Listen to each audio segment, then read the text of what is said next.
All right, pro wrestling fanatics, welcome back. Hey, it is the two-man power trip in the HMG, the Hobby Media Group. This is truly where the worlds collide. Mr. John Poz, how you doing, brother? Doing good. How you doing, RBV?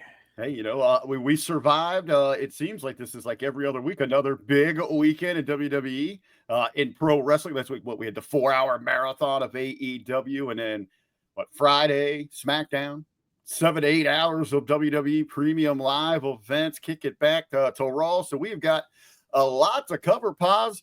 We're going to jump right into it. But hey, I just like you over at the two-man power trip and you and the shoot job, your day-to-day, man, you are just printing that green, man. You're swimming it. Scrooge McDuck over there. And right now, the WWE Universe, they're seeing green. They're loving green. Mr. John Poz, which everyone's talking about. Sweeping the nation. It's a iguana insanity. What are your thoughts? Is this first time you've seen Mr. Iguana, or your overall thoughts here and what we can look forward to? Seen him before, but never in like a full match. Just highlights and social media clips and stuff online and YouTube and stuff, but never seen a full match. La Yesca was an interesting thing with the iguana puppet. I don't know. And it's crazy to think that pure like entertainment guy like that, great athlete too. He could do the do the work, if you will. But just a pure entertainment guy, I love him. And usually for me, I'm not really big on the entertainment guys that are just purely entertainment guys like that. But I love it. I'm all for it. I think he's great. I think the shtick is great. I think the act is great. He was super over, one of the most over guys on the whole show. So I got to go, Mr. Iguana. Thumbs up. I loved him. I feel like the insanity is perhaps justified. He was great. Hey, I was aware of his existence, had not seen Mr. Iguana before. Watching Worlds Collide there, opening up the show, the opening match, I really wasn't sure what to think, but by the end of the match, I was sold. I am all in on the insanity. It is sweeping the WWE Universe. As you said, though, Paz, we saw the vignettes on Raw. Before we went to record here, you're talking about how he is at NXT. Hopefully we get some involvement there, but they have to be very here and there with how they expose him, where they're using him. Don't overdo it. Keep it so it is that special feel when these worlds collide, when we cross the line, pun intended there. So yeah, they're definitely can be some special magic there, especially, me, the media marketing mongol that I am, the merchandising. The yes. Puppets are going to move like crazy. I mentioned you, hey, we have to have that crossover, worlds colliding of here comes the iguana. Let's have Cobra.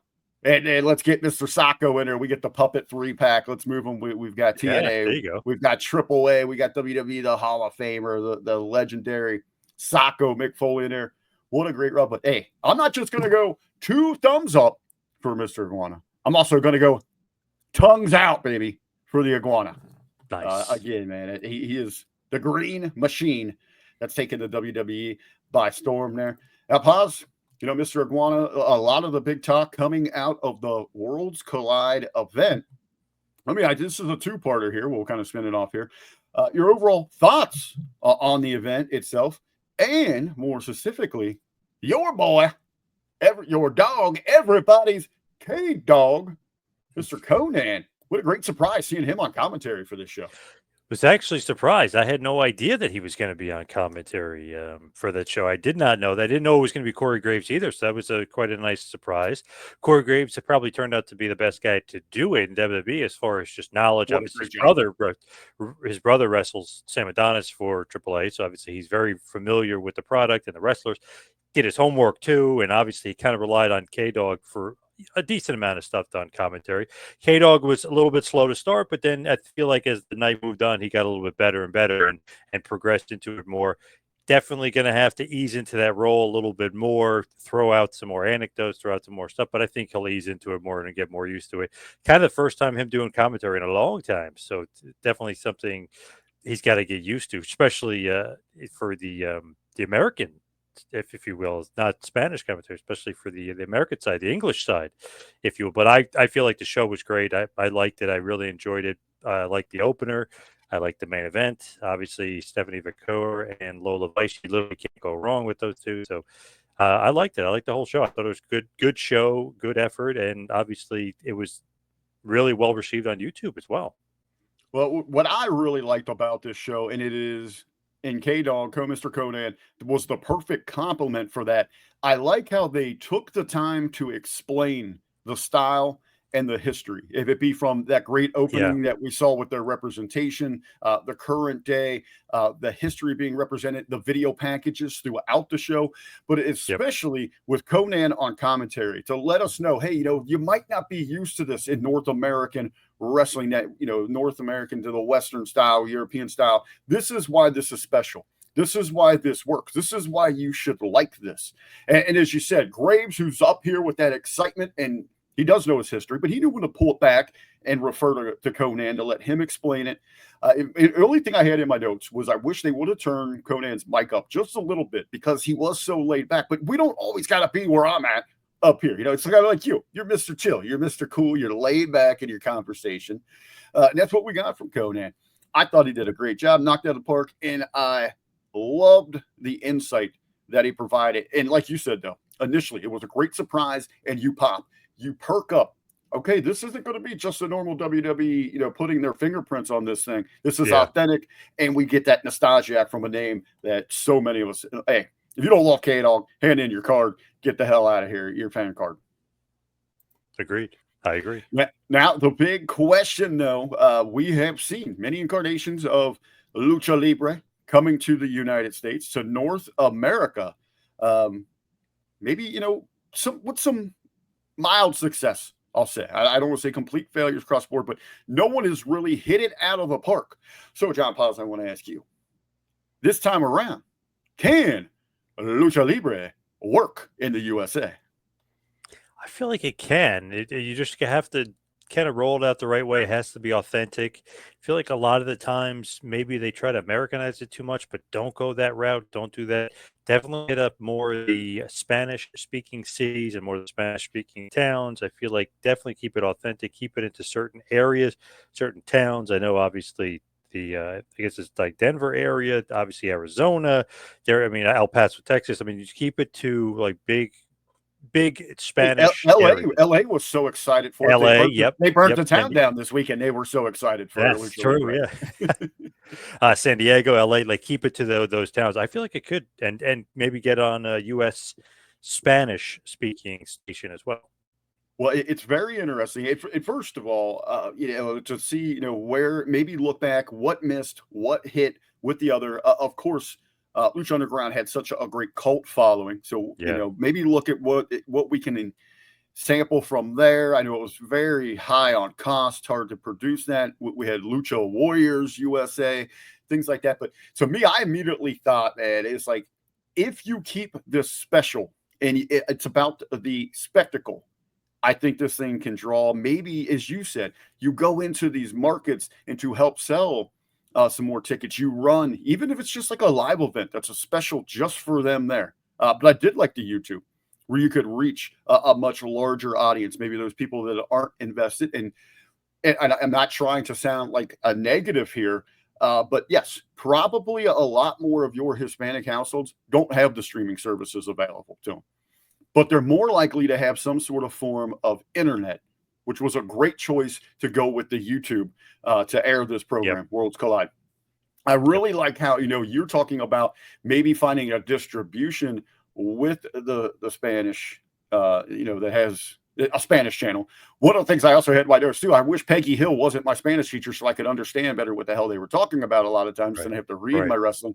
But what about this? We already have a great working relationship with the CW, who has massive distribution because it's open air, and they reach a huge Hispanic household number, which I think could be a good fit. Just maybe an hour each week of some Lucha Libre WWE would be a tremendous fit there.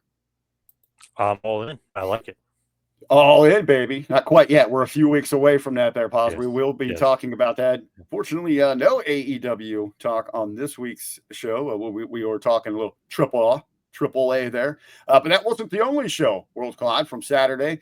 Stick around for Saturday night. We have got one of the, it seems to be one of the, I would say, arguably it's moved into the big four position. But of course, it is a big deal each and every year, is the Money in the Bank Premium Live event. So, Poz, let's hit on a few of the big talking points, the headlines there.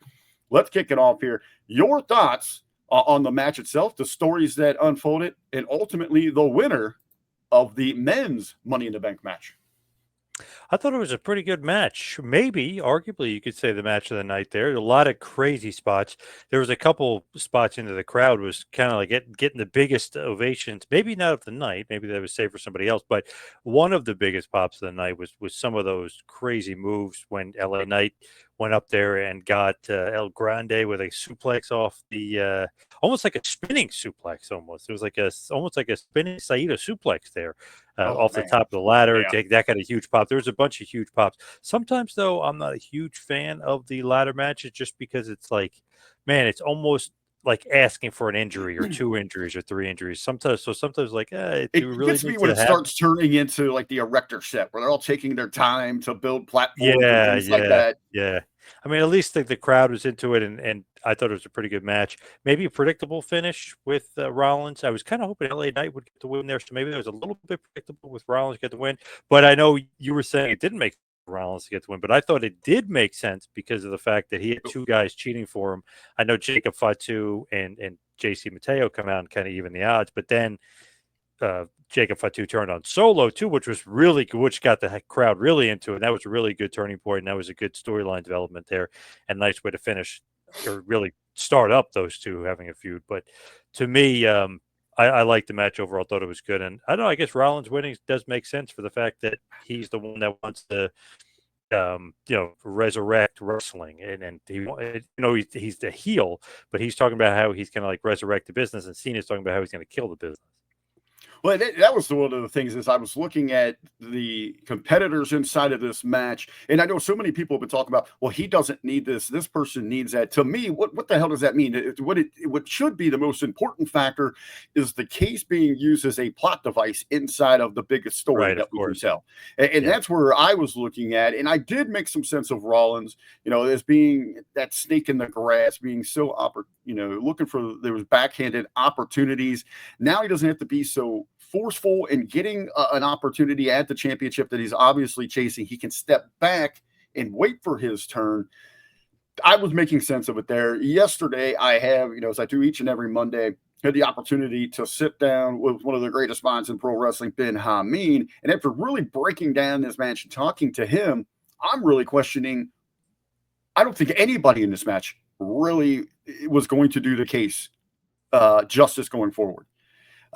We're getting Rollins here. Even with LA Knight, I guess it would be fun to see somebody like him to maybe have that opportunity to tease. Is he going to break through that seemingly that glass ceiling that has been placed on him? Obviously, they know they can put him in the main event. It's going to get a great reaction. Fans love him. They play along with everything he's doing. He gets those big reactions, but it seems for some reason they've got him capped. So I think the Money in the Bank would have been a great teaser with that. I just don't know if they're ready to pull the trigger. I do love what they did with the Samoans there. We got that storyline going forward. But everybody else, maybe Penta would have been fun, especially as you are teasing this new partnership with AAA. I guess this is one of those things where, as a fan, I'm just going to have to sit back and kind of enjoy the ride to see where we're going here. And that's on the men's side. I do got to say, when we flip the coin, we go over to the women's division. Absolutely. I love to see Naomi get her flowers and stand tall there at the top of that ladder, grabbing the case. Your thoughts, Poz? That was the right decision. I actually, whatever reason, I was thinking Stephanie Vaquer. I thought she was going to get the immediate jump and immediate push. I, for whatever reason, thought she might win. Probably better off she didn't, because Naomi might be kind of like the hottest heel that they have. Is just as far as she kind of gets the biggest reaction. I mean, they really dislike her, which is great, and she's really does a great job. And she got this character over. She got this gimmick over. She got the Jade Cargill thing over. She actually was doing some good acting, which is kind of surprising for some of the WWE wrestlers, if you will, like as far as just some of the bad acting you see, she's been doing a good job with the acting. So she really, I feel like, has turned the corner, turned the page. And I do think she's the right choice, especially considering you've got Tiffy time. It's a baby face as champion, so that's good. You can kind of keep What? teasing All right, teasing that's that. another conversation. Yeah, I am so confused about why I should be rooting for Kitty Time outside of them two big jugs that she's carrying around, because there's nothing likable about her. But this is Naomi's time. This is her moment to yep, shine. I want to put her over. Everything you said, right on, Poz. She is hitting on every cylinder right now. She has been with the company so long. She got over a little bit with the entrance, sold some merchandise, but this is some tremendous work that we're getting from Naomi. She has poured herself into her character. She said on every level. She is absolutely knocking it out of the park. She is crushing it. And right now, as we were talking about what makes sense, what stories are there to use the case? Who makes sense to utilize that? Who better than Naomi right now? She's underhanded. She's looking to steal yep. those opportunities. That's where we're at. Now, I'd also like to say through this summer and the year, we could really add some dynamic layers to this. Let's say, Bianca goes over and takes the Raw side of things, the championship from Io. We also got Jade Cargill, who has been entered into this Queen of the Ring tournament, where they have announced that winner will get an opportunity at SummerSlam for a championship. What if we have, a scenario where Bianca has one title, Jade has a title, and Naomi's kind of just floating around with that briefcase? We have this dynamic of this trio. We're bringing it all together. That's some storytelling that I would love to see going forward here for the women's division. Poz, we also got some other big stories. Everybody, I mean, there's multiple stories here. We got fans fighting amongst themselves. A big surprise, big return. I'm going to ask you to lay it all out here for us, Poz. I want to hear it. The fans want to hear it. The 10 count wants to hear it from you, Poz. We want the truth. Yeah. Make some sense of this for us. I love how people online were calling other people like Marks. You fell for it, you got worked, all this other stuff. You got work. This is a shoot. Yeah, yeah. But nobody was just thankful that he was back. Yeah, it was weird. They were like all arguing amongst themselves. He did get a huge pop at Money in the Bank, which was nice to see. I love Truth. He got a huge pop on Raw, great promo on Raw, cutting the hair as well. That was awesome. But if you want the truth, you got to be honest here. This is 100% was a shoot. This was not a work. His contract was up. I know you had said July. It was actually up June. So it was, I think it was Okay. June 6th is what I read, but or somewhere June 1st, June 6th, somewhere around there, the contract was up. He said released. It was not. They decided not It's to just a resign him because he renewal was issue. making. Yes, he was not going to be renewed because it was too much money because they weren't doing house shows. So him making the same amount of money doing less dates did not make sense. So some of the other guys like Braun Strowman, like they're not going to come to agreement because he doesn't want to take less money. They don't want it to. They're going to give him less dates, and they're going back and forth. So they'll leave the door open maybe down the future for Braun Strowman, maybe even for Miz coming up too. But what happened with Truth was, man, this guy is so over. Wow, he's got the #1 T-shirt. Wow, this. Well, how about this, Truth? We'll meet you in the middle. You could do less dates, but we'll give you this amount of money. And like they were able to come to an agreement and make it work financially, which was a complete shoot. So they kind of pretended it was a work or turning it to work. And Triple H's comments made it seem like he thought it was either pretending it was a work or he wanted you to think it was a work. Or he just didn't want to answer the question and was kind of being vague about it. But irregardless, however you want to say that, he was definitely shooting, and it was a shoot because his contract really was up. And then they obviously went back to the table and were saying, "Hey, why don't you take this amount and we'll kind of we'll negotiate. We'll meet in the middle. You do less dates, we'll give you maybe a little bit more money, and boom, it worked out because obviously he's back and got a huge pop."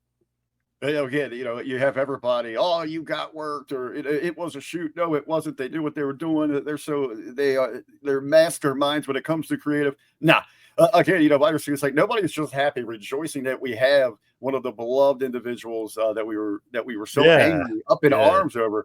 Just happy to have him back. I do question in the creative of this. It seems like it continues to be shotgun booking, which yeah. lets me kind of know that they don't know what's happening. No. That one hand doesn't know what the other is doing here. They didn't know that we're going to get the news of the lack of renewal, that they would be losing Truth. and also that they would come together for a last minute deal.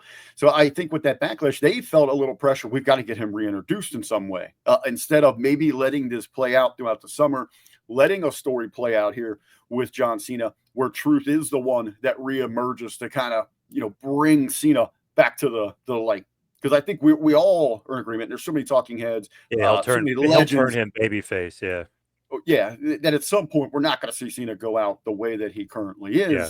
Now Yep. there are some rumblings though, and I think this might be a WWE, maybe a little rib, if you will, on the fans. People, that delivery that we got last night on Raw as he's cutting the hair, and hey, you got more of a serious side that we saw here. Put some respect on the name Ron Killings, where we might not see so much of the comic side here. We're going to get a little serious Yeah. here. We Yep. mean business. Yep. Could this be WWE saying, you know what? We hate doing this, but we heard you. We listened to you. We're going to give you what you want, but we're going to turn him heel. What if this is the way, that when he went after Cena, it was to send a message to John, that message received. I can be serious. I can do what you're doing, John. I've always stood with you. Let me stand with you again. And now we get you cut the hair. And what if we do get a promo from Ron Killing saying, you know what? When I was in there with John, things started to make sense. Yeah, you were cheering me, but you were laughing at me as well. This is done. I'm just saying, we never know here.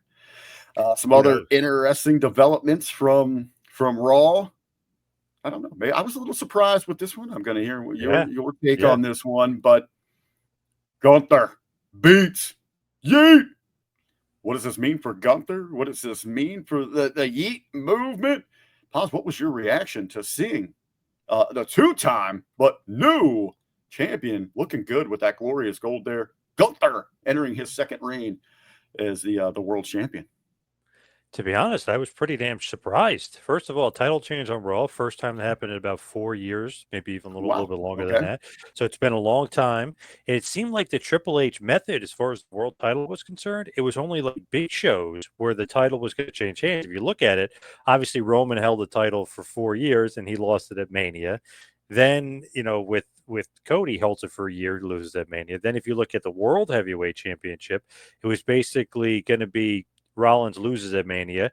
McIntyre loses it right 2 minutes later at Mania.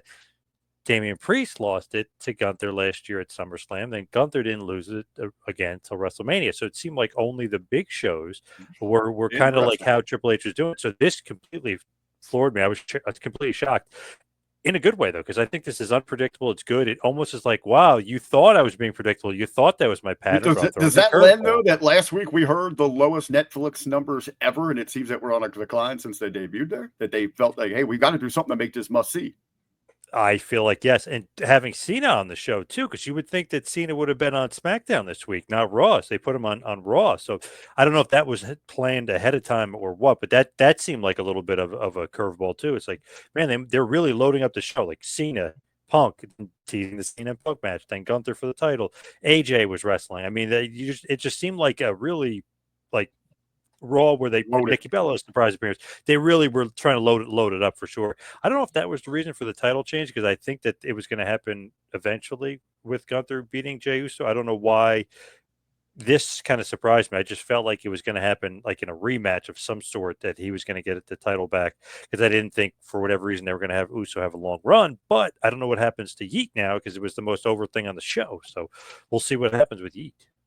Yeah, on the Yeet side of this, one thing, keep your eyes on social media for what Pops Rikishi. How's he going to react to this thing? That's going to be Hey, that's going to be worth the value and entertainment alone. But after Raw goes off the air, Jey Uso gives a very heartfelt speech to the audience. Brings his son into the ring, very tearful, saying, he's sorry maybe if he let some people down, to still believe in him, still believe in the Yeet. Because he's not going to be one and done, not a one-trick pony. He's going to have multiple reigns put over Gunther as well, which I thought was very interesting.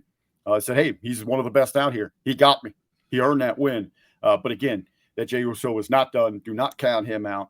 And then he went into the audience, and they had themselves a hell of a Yeet party, a great moment to send that crowd home happy.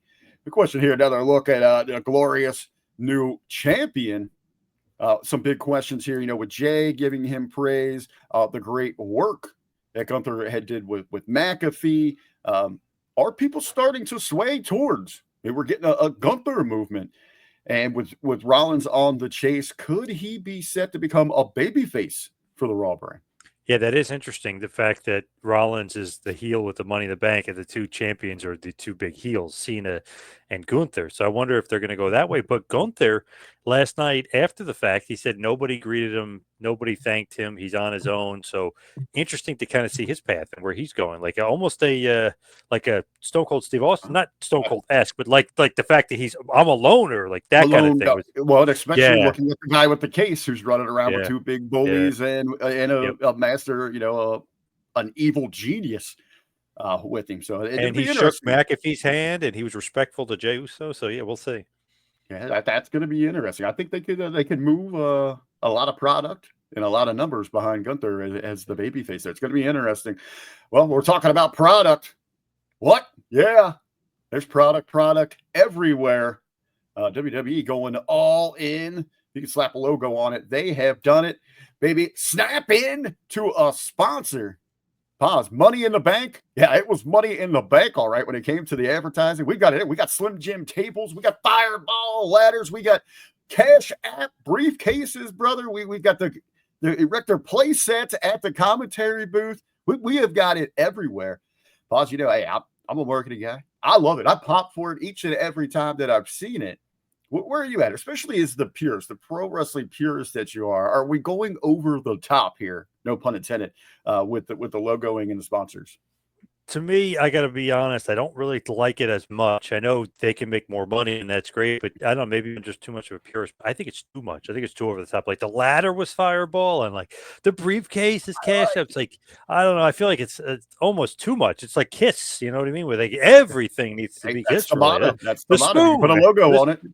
Yeah, you can put a logo on the spoon. You're eating your cereal out of. I don't. It's just, to me, it might be too much.